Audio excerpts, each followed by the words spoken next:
Esse viés preconceituoso que a prova do Enem mostrou contra a agricultura tecnológica e moderna do Brasil representa apenas a ponta do iceberg.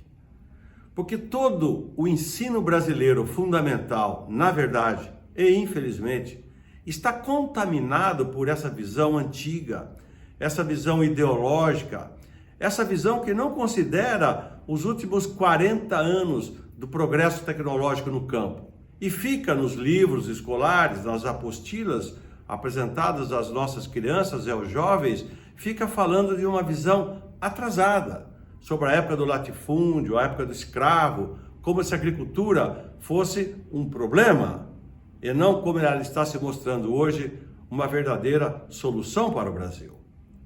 Eu sou o professor Chico Graziano, sou professor do MBA da Fundação Getúlio Vargas. Eu vou mostrar para vocês 3 coisas importantes sobre a lavoura da soja no Brasil, porque a soja acabou, aos olhos desse olhar enviesado, acabou sendo transformado como se fosse uma lavoura do mal, onde planta soja parece que se criam problemas. Eu vou dar então essas informações e vou começar dizendo o que é que se faz com a soja do Brasil. Por que o Brasil produz soja? Vejam aqui os dados. A safra brasileira de soja é ao redor de 300 milhões de toneladas. Para onde vai essa soja colhida no Brasil? Essa soja, em primeiro lugar, é exportada. 44% dos grãos de soja colhidos no Brasil são exportados. 49%, entretanto, da soja é processada no Brasil. Então, quando fala toda a soja é exportada, não é verdade. 44% assim que colhe vai embora, 49% é processado no Brasil e a diferença, 7%, são utilizados como semente, estoque. Do processamento vai tirar a lecitina de soja, que é um componente alimentar muito importante para a fabricação de bolos, salsichas. É um produto muito importante hoje na alimentação moderna, a lecitina de soja. Muito bem, desta soja que é processada no Brasil, ela é processada, significa ela é moída, ela é extraída dela o óleo. Então, 21% vira óleo e 79% sobra farelo. Muito bem. O que nós fazemos com o farelo da soja? Mais uma vez, 52% é exportado e 48%, quase a mesma proporção, meio a meio, vira ração. Essa ração vai alimentar as galinhas poedeiras de ovos, vai alimentar as granjas de frango, vai alimentar as granjas de suínos, as vacadas do leite e peixe, principalmente filé de tilápia. Então você que gosta de comer um ovo frito, quando você comer um ovo frito, tem soja naquele ovo. Porque a ração, o principal componente da ração para os animais é soja. Mas sabe por quê? Porque a soja é um alimento extraordinariamente rico em proteínas. A proporção entre a soja e os cereais, milho, trigo, centeio, é de 3:1. Ou seja, a soja é 3 vezes mais proteica. Então, quando você tira o óleo e sobra o farelo, é muita proteína. Essa proteína é utilizada para dar a comida para os animais. Então, a hora que você comer lá, você prefere o quê? Coxa ou peito no frango? Não tanto importa. Tenha certeza que se não fosse a soja, você não estaria se alimentando com o custo que está chegando na sua mesa. Assim como o filé de tilápia ou o copo de leite que você toma. Agora, este óleo de soja, nós falamos da ração. E o óleo que sai da soja, vamos lá, 23% é exportado. Então nós exportamos grãos de soja, nós exportamos óleo de soja e nós exportamos farelo de soja. E aqui dentro no Brasil fica a ração que vai alimentar os animais e fica 77% do óleo de soja é o óleo de cozinha do povo brasileiro. Além de fazer também hoje, cada vez mais, o biodiesel, que é o óleo de soja misturado no óleo diesel que está movimentando a frota de caminhões e de ônibus do Brasil. É por isso que nós produzimos soja. Soja é um alimento extraordinário e soja tem também um componente de energia renovável na economia de baixo carbono.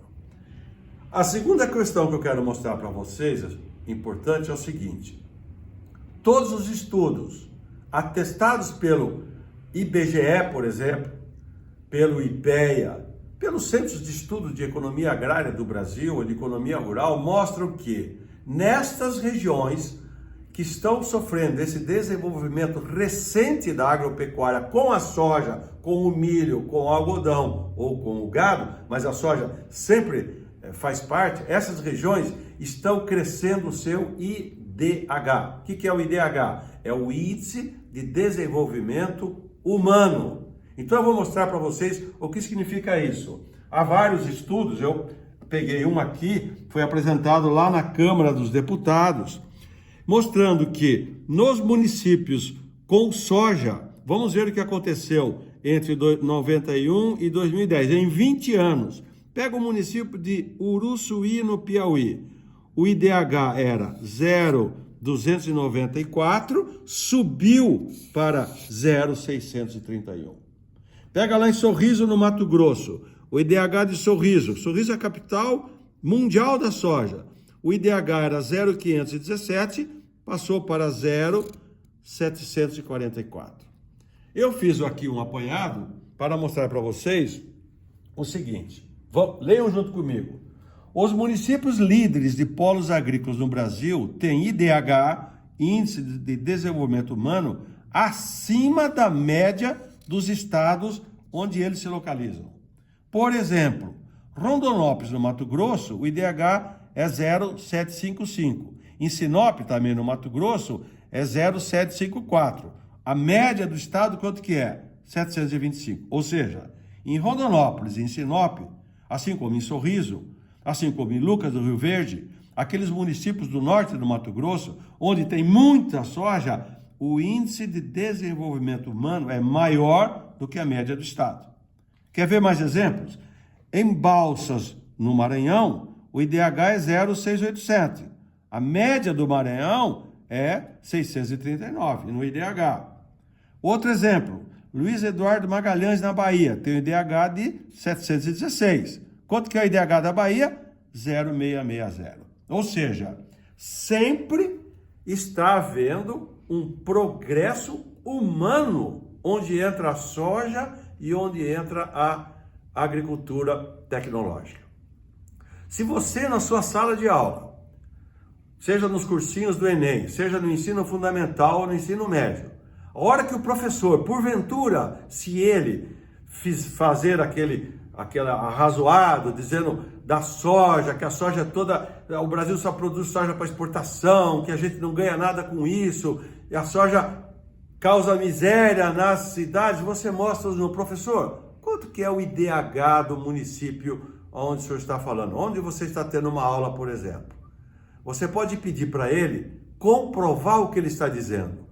O IDH comprova o que eu estou afirmando, que todos os municípios do Brasil, todos é exagero, sempre há exceções, mas os municípios do Brasil que estão nas fronteiras agrícolas mais tecnológicas do Mato Grosso, do Tocantins, do oeste da Bahia, do Mato Grosso do Sul, no Goiás, aonde você olhar, lá no Maranhão, no sul do Maranhão, em Balsas, aqueles municípios estão crescendo a qualidade de vida das pessoas, pelo efeito que se chama efeito de multiplicação da renda gerada na agricultura. A terceira informação que eu vou dar especificamente é sobre aquela prova, aquela pergunta do Enem. A pergunta do Enem, ou o enunciado, depois era a resposta, dizia, em outras palavras, que a soja está expropriando os camponeses e causando miséria. Pois eu vou dar 2 exemplos para vocês para mostrar o seguinte. A soja e a agricultura em geral tecnológica, eles entraram em territórios que não tinham ninguém. Eu vou dar 2 exemplos principais. Aqui está o norte do Mato Grosso. Aqui está Sinop e Sorriso. Olha lá, aqui é Cuiabá. Cuiabá está aqui embaixo. Você vai para o norte, você tem Sorriso e Sinop. Esta região foi aberta em 1970. Até 1970, nessa região, só tinha cerrado e só tinha os animais da biodiversidade do cerrado. Não tinha gente. Então, se disserem para você que a soja ou a agricultura tecnológica está expropriando os camponeses, pergunta aonde? Aonde, professor, o senhor está falando? Porque nessa região do norte do Mato Grosso não tinha ninguém para ser expropriado. Pelo contrário, lá começou tudo. O efeito que você pode discutir foi o efeito do desmatamento, porque era uma completa vegetação completamente nativa, e aí a agricultura chegou, e nessa região do Mato Grosso, do norte do Mato Grosso, você precisa preservar 35% de floresta nativa. Estão todas preservadas, mas 65% está utilizada em agricultura e em pecuária. O outro exemplo é o oeste da Bahia. Aqui o estado da Bahia, aqui está Salvador. Nesta região aqui de Barreiras, aqui bem no oeste, aqui está Luiz Eduardo Magalhães. A 1.000 quilômetros de Salvador está Luiz Eduardo Magalhães. Quantos camponeses foram expropriados dessa região do oeste da Bahia, em Luiz Eduardo Magalhães e vários outros municípios? Nenhum. Esses municípios começaram a ser desenvolvidos em 1970 também. E essa data no norte do Mato Grosso, Luiz Eduardo Magalhães, é a data pela qual, a partir desse momento, a Embrapa começou a divulgar a sua tecnologia desenvolvida, adaptando a soja para os territórios tropicais. Essa foi uma das maiores maravilhas conseguidas pelo sistema de pesquisa agropecuária do Brasil, que é liderado pela Embrapa. A soja foi tropicalizada, porque a soja é originária da China, regiões frias. Por isso que a soja sempre foi produzida em regiões mais frias dos Estados Unidos, da Argentina, e aqui no Brasil só produzia soja um pouco no Rio Grande do Sul. Hoje não. Hoje a soja se espraiou pelo Brasil todo, fruto de uma tecnologia verde-amarela desenvolvida aqui no Brasil. Eu vou terminar dizendo para vocês, me permitam, este é meu último livro, O Agricultura, Fatos e Mitos. O momento que você estiver na sala de aula, nos cursinhos preparatórios do Enem, ou no ensino do Banco Escolar Fundamental, do ensino médio, e o professor começar a meter o pau na agricultura e na pecuária do Brasil, fala, professor, o senhor não devia ler aquele livro do Chico Graziano? Desculpe, modéstia à parte, esse livro, ele está cheio de informações que destroem os mitos. Como é possível destruir mitos? Com fatos. Os fatos são as melhores armas contra os mitos. Os mitos são teóricos.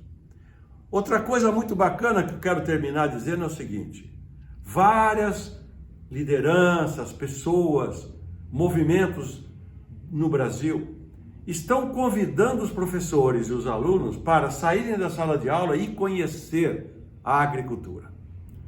O movimento de Olho no Material Escolar faz isso. Venha cá, venha conhecer. O movimento chamado Agroligadas faz isso. Convida, venha cá, vamos passar um dia lá na fazenda.